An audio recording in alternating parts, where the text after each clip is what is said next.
تفتكر هيحصل ايه لو انا حطيت الدبوس ده جوه البالونه؟ اكيد طبعا كلنا بنقول البالونه هتفرقع، وانا بقول لك البالونه مش هتفرقع.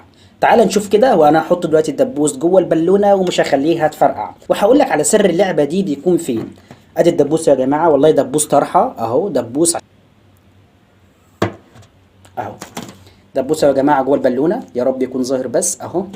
وادي البالونه اهي عشان محدش يقول لي مفيش اي حاجه، وادي الدبوسه اهو. دبوسه اهو. تاني برضو اهو، ادي الدبوسه وخرجت عادي جدا. بسم الله الرحمن الرحيم اهو. طيب الفكره فين في الموضوع ده؟ بص يا شباب، الفكره فين عشان بس محدش يخدعك ويقول لك انا سحر ومش سحر والكلام من ده كله. الفكره كلها ان الدبوس ده لو انا دخلته من اي مكان في البالونه دي هتفرقع. اي مكان هنا كده هيفرقع. المكان الوحيد اللي البالونه ممكن ما تفرقعش منه هو المكان ده، اللي هو قصاد الفتحه بتاعه البالونه او الحته اللي بننفخ منها دي. بمعنى صح ان الحته دي بتبقى اسمك حته في البالونه.